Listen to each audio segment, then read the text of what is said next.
جی السلام علیکم۔ ہمارے ہاں ایک بیماری بڑی ہی عام ہو گئی، اور یہ جس قدر عام ہے اتنی ہی خطرناک ہے۔ یہ انسان کو تباہ کرنے کے لیے ایک ہی کافی ہے۔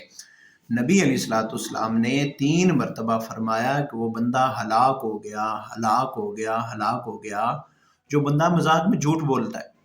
اور پھر سب سے لمحہ فکریہ یہ ہے کہ ہم اس کو کوئی گناہ ہی نہیں سمجھتے، کوئی بیماری ہی نہیں سمجھتے۔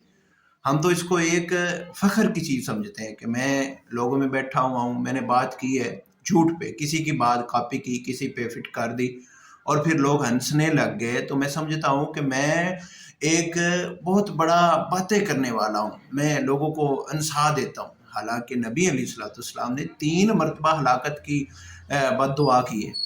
اس لیے کوشش کریں کہ ویسے ہی جھوٹ سے بچیں۔ اور پھر تو یہ مذاق میں جھوٹ والی نبی علیہ السلام نے 3 مرتبہ ہلاکت کی ہے۔ ارے آپ سوچیں نا کہ دنیا میں 2 طاقتیں ہیں، ایک رحمان کی ہے اور ایک شیطان کی ہے۔ ہم دعویٰ کرتے ہیں کہ ہمارے ساتھ طاقت رحمان کی ہے، اور پھر مذاق میں جھوٹ بول لیں، جبکہ نبی علیہ السلام فرماتے ہیں کہ وہ بندہ ہلاک ہو گیا، ہلاک 3 مرتبہ فرمایا۔ اللہ رب العالمین ہمیں اس گناہ سے بچنے کی توفیق عطا فرمائے۔